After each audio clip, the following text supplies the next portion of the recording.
今回久しぶりに小栗さんとの共演はどうでした？久しぶりじゃなくて多分初めて。初か。ああ、そっか。会うのが久々というか、お仕事するのが久々で。いや仕事も多分したことないんだ。あ、ずっと仲良くしてるが、そうですね。お仕事として初なのか。そうっす。プライベートでは仲良かったんだけど、うんうん、仕事ので会ったことないから、うん、おもろかったですけどね。あ、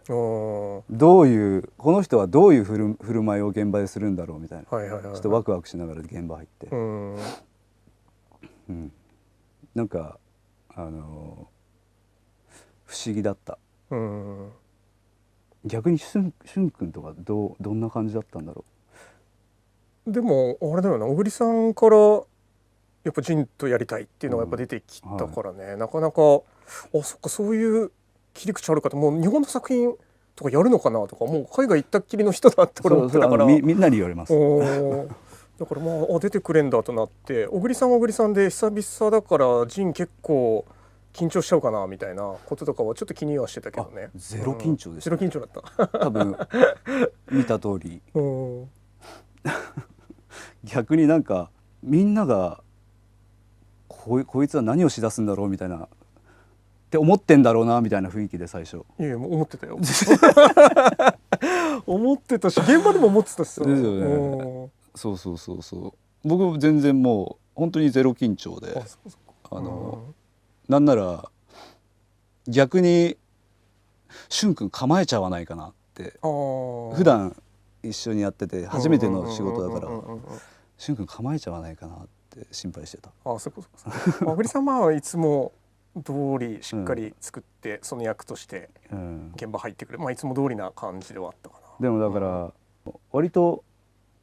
2人ともフラットにできてったんじゃないかな、なんかそんな気がしますね。なんか一番印象的なのはやっぱ俺としゅんくんのフードトラック大戦争。ああ、やりましたね、はい、スタッフはお喜びでしたけれども。そうですよねあるのが当たり前みたいになって毎日毎日差し入れ。でもそれは絶対に僕今回の作品入る前にやろうと思ってて、やっぱ印象的に日本の現場って冷たいお弁当とか多いなとか多かったなとか、そこ充実している現場にあんまり、日本の現場にあんまりいたことないので、俺それだけは絶対にやりたいと思ってて、僕が参加した作品の、多くの現場が割とやっぱフードにこだわってたりして、やっぱりやる気も違うし、で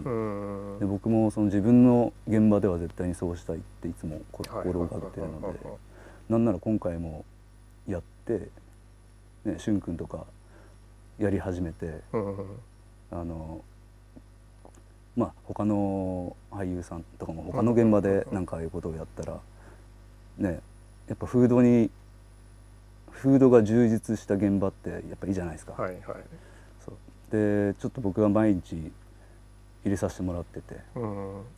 そしたらしゅんくんもやり始めて、僕的にはしめしめと思ってもう気づいたらうちのマネージャーとトライストーンのマネージャーがどの日に何のフードを入れるかみたいな会議が行われるそう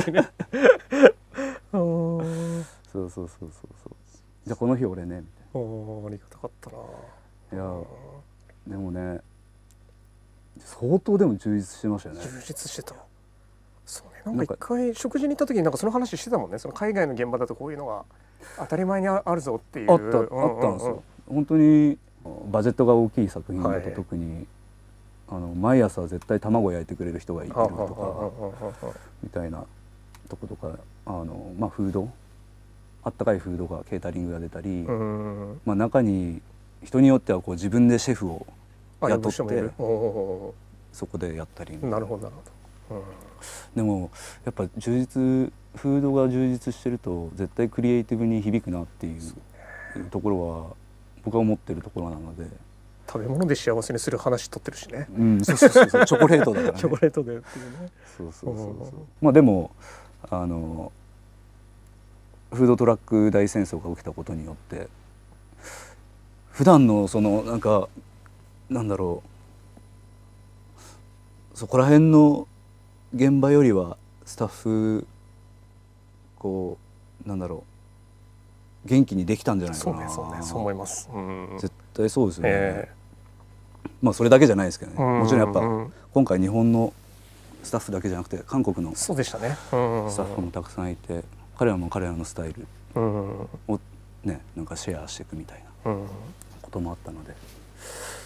面白かったですけどね。ね、うん